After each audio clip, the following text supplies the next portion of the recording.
Sikap Kibas, wilayah Kecamatan Kibesar dan Kecamatan Kibesar Utara Barat dalam keadaan aman. Siap, terima. Siap, Faruk. Rak. Gus Bakar. Apa insiden? Bentengan. Tetap foto, Pak.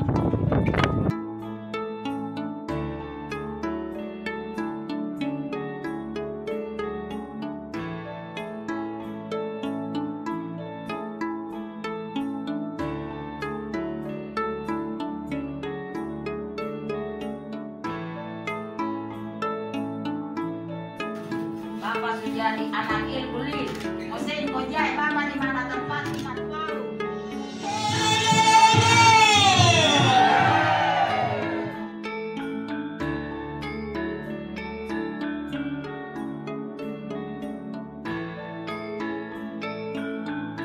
Ini yang sebenarnya tujuan Pak Bupati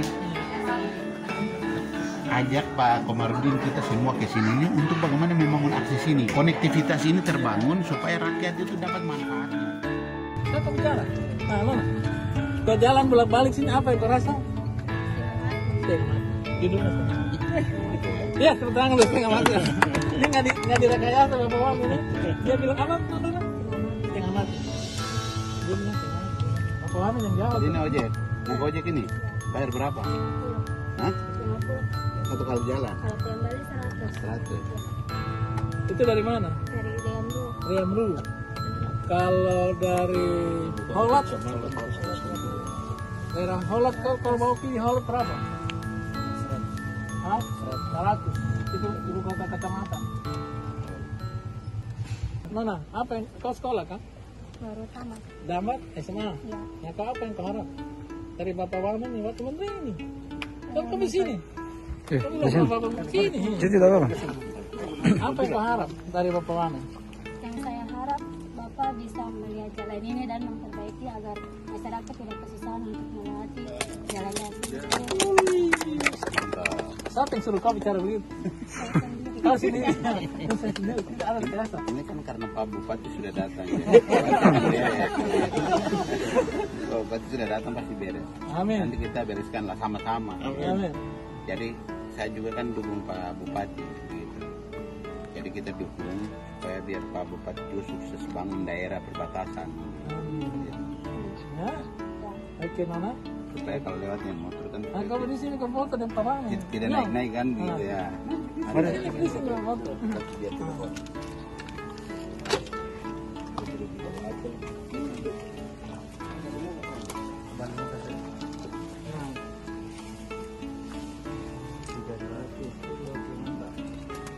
Kau naik apa tadi? Ojek juga? Iya. Mana ojek kau? Tidak lanjut. Oh, luar biasa. Ya, Nanti takut virus ya dari sini. takut virus ya. Ya.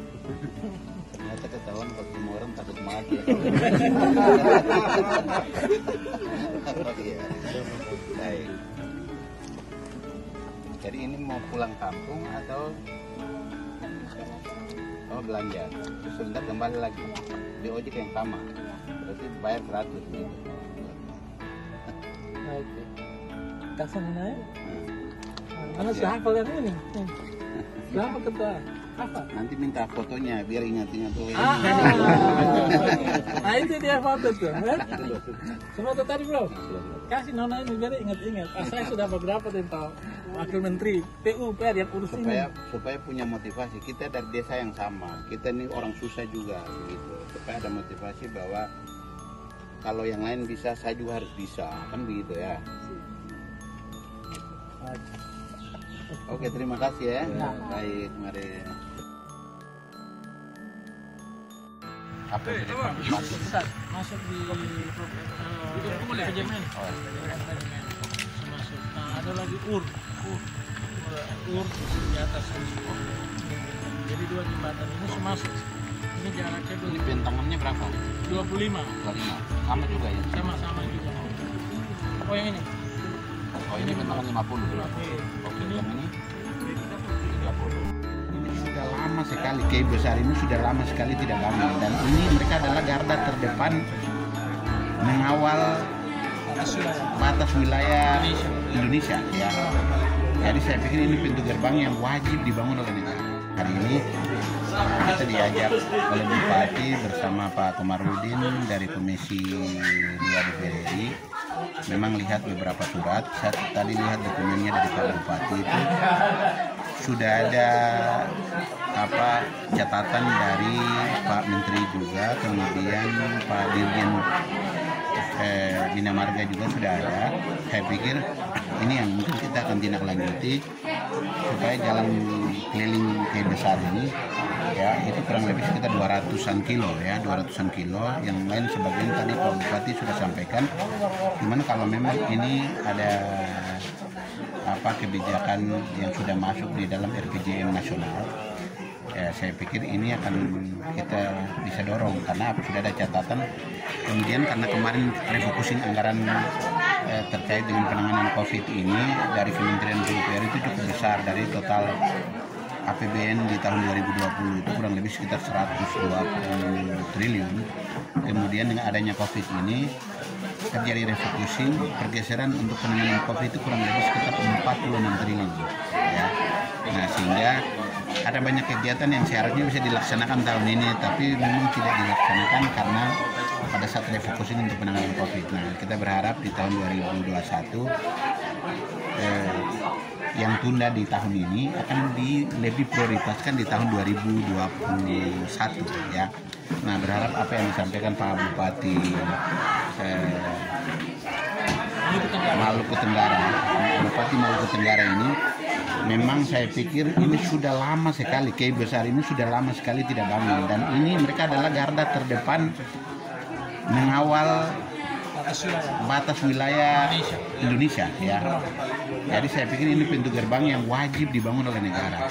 Jadi saya pikir kehadiran saya juga memberi semangat buat Pak Bupati dengan seluruh jajaran di sini. Terima kasih buat Pak Bupati yang sudah mengajak semua SKPD bersama-sama kita lihat hari ini. Saya pikir negara berkewajiban untuk melihat kesulitan masyarakat yang ada di Maluku Tenggara ini. Jadi saya berharap dengan apa yang kita lihat hari ini bisa kita progres ke depan dan kita bangun. Melihat kondisi saat ini memang sudah harus wilayah Kay Besar ini harus dibantu secepatnya. Bagaimana? Melihat kondisi yang ada saat ini, ketika turun masuk ke Kay Besar ini harus dibantu ini. Saya pikir memang infrastruktur ini kan ya kita lihat, saya lihat sendiri ini kan kondisi ini kan cukup memprihatinkan kalau mau bicara gitu. Dan tadi kan kita sempat diskusi dengan tukang ojek, kemudian penumpang yang naik, bagaimana dengan kesulitan. Dia sebenarnya jualan apa? Dia mau harap apa? Dia mau jualan juga kemana? Dapat uang juga dari mana? Tapi coba bayangkan, dia dari satu kampung itu hanya pergi ke kota untuk beli bahan makanan saja. Sekali jalan itu bisa bayar 50.000, kembali juga 50-100.000. Nah, ini yang sebenarnya tujuan Pak Bupati ajak Pak Komarudin kita semua ke sini ini untuk bagaimana membangun akses ini, konektivitas ini terbangun supaya rakyat itu dapat manfaatnya. Kalau jalan bagus, masa ongkos itu akan turun, tidak seperti yang kita lihat hari ini gitu. Nah, inilah tujuan negara untuk bagaimana bisa membangun infrastruktur untuk menolong rakyat gitu. Seperti itu. Oh, mungkin ada kendala sedikit terkait jembatan-jembatan yang memang penghubung yang memang masih terkendala juga untuk menghubungkan jalan ini sendiri.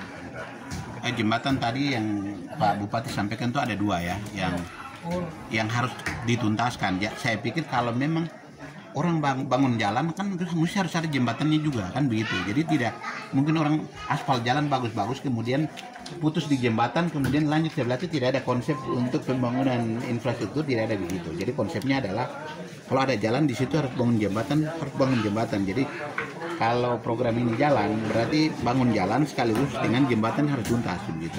Apalagi kalau bentangannya tadi Pak Bupati sampaikan cuma 50 meter, saya pikir tidak terlalu besar, itu bisa dituntaskan kalau jalan lingkar Kay Besar ini kalau bisa jadi gitu.